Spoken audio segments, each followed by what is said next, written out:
Roundhouse kick.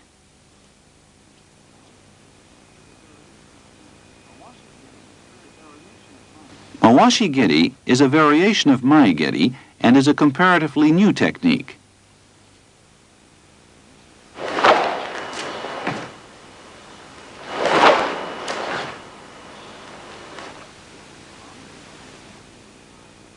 One of the advantages of this kick is that you can attack your opponent from the side by surprise and can change the distance with your hips. Effective use of this technique will generate great power due to the rotational force of the hips and the spring of the knee and hip joints.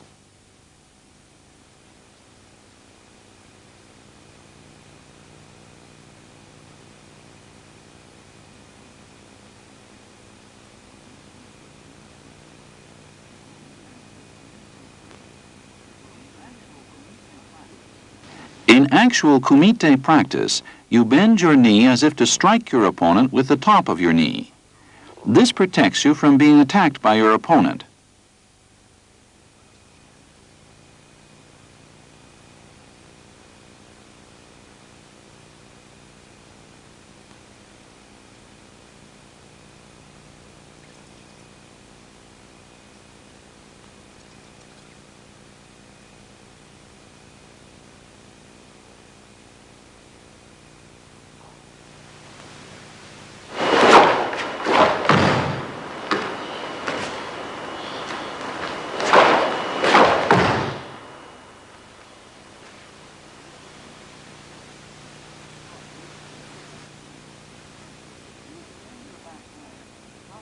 You extend your back leg and thrust your hips forward in the same manner as for Mai Geri.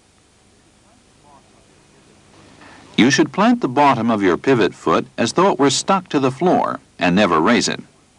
Shift your center of gravity forward off of your pivoting leg. Don't forget to bend your pivot leg and be sure not to open your body too much.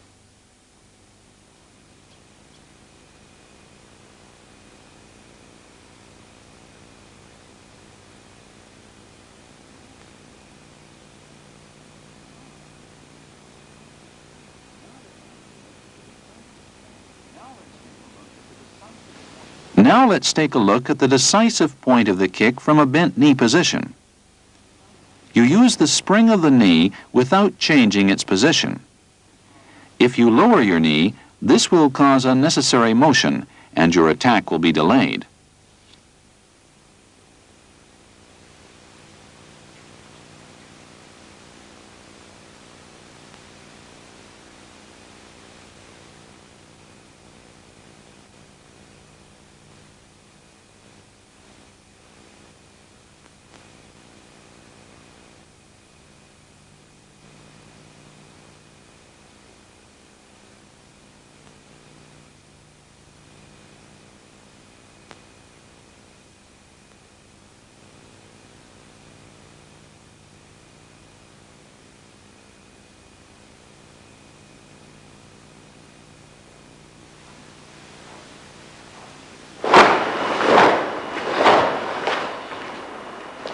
Execute 3 consecutive movements, that is, a front kick, roundhouse kick, and rear roundhouse kick.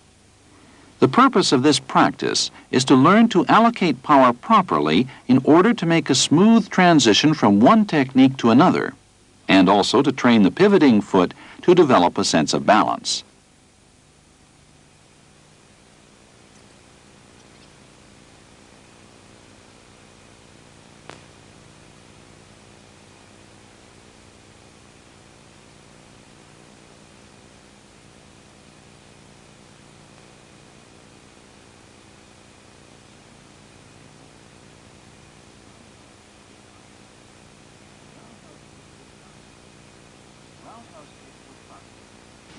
Roundhouse kick with front kick.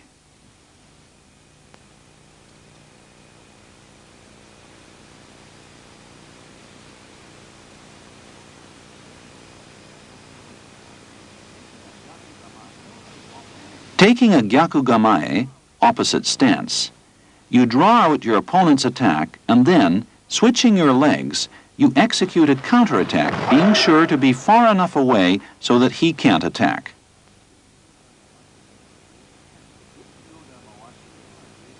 This Joda Mawashi Geri is effective when the distance is slightly larger than for Kizami Mai Geri, front kick with the front leg.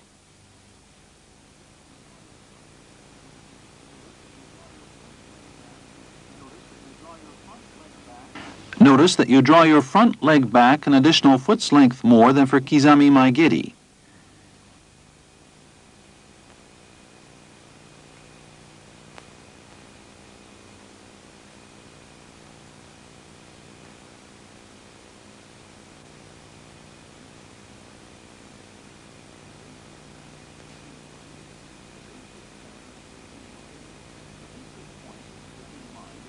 The basic points to keep in mind are the same as for Kirikai no Kizami Mai Geri. The most important point is that when you switch your legs, you must be sure to immediately shift your center of gravity to your pivoting foot. When switching legs, be careful not to lean backwards or move your center of gravity over your heel.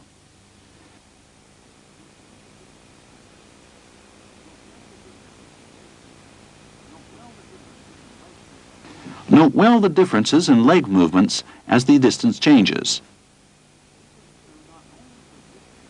This is true not only for this technique, but for techniques in general, and we hope that this videotape will teach you to prepare yourself for a counterattack immediately after kicking, and to assume an attacking stance.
Upper roundhouse kick from front kick feint.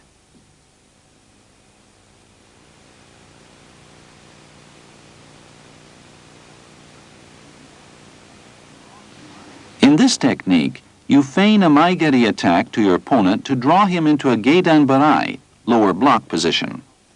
You then execute a roundhouse kick to his upper body when the opening appears.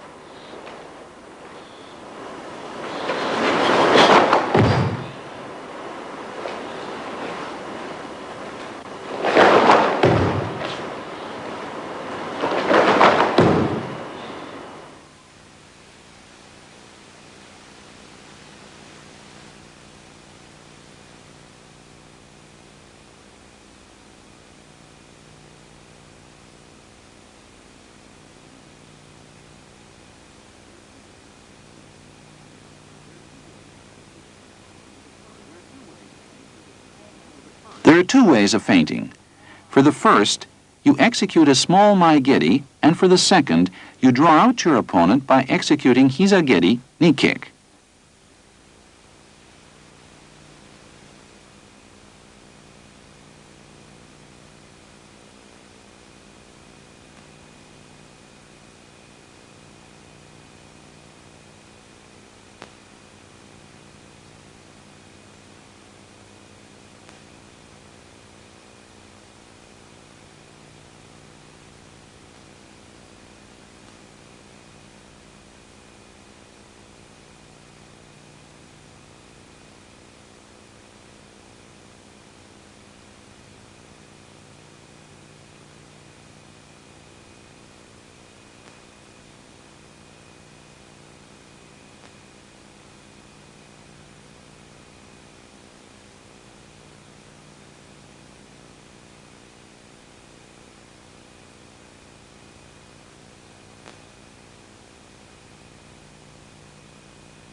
The important point is that you must completely draw out your opponent with your feint.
When you change your technique from a front kick to a roundhouse kick, it's important to execute the kick naturally, without pulling or lowering your knee.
Slipping in short roundhouse kick.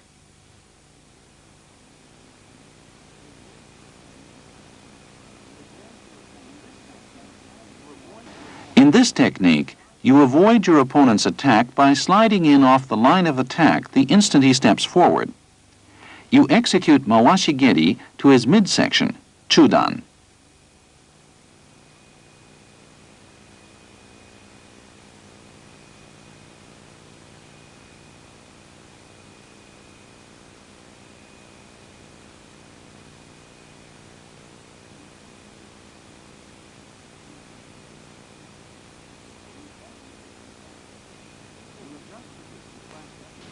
You adjust the distance by stepping with your supporting leg.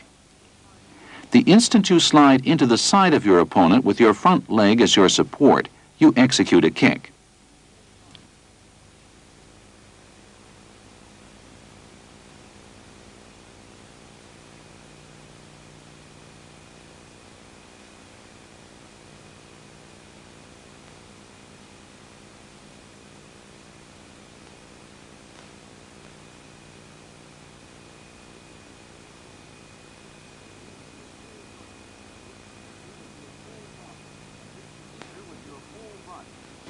Enter with your whole body as if to crash into him. If you allow your hips to rise, this technique will be ineffective. If the distance is too close, this will also render the technique ineffective. After kicking, you should be behind his back in an alert stance.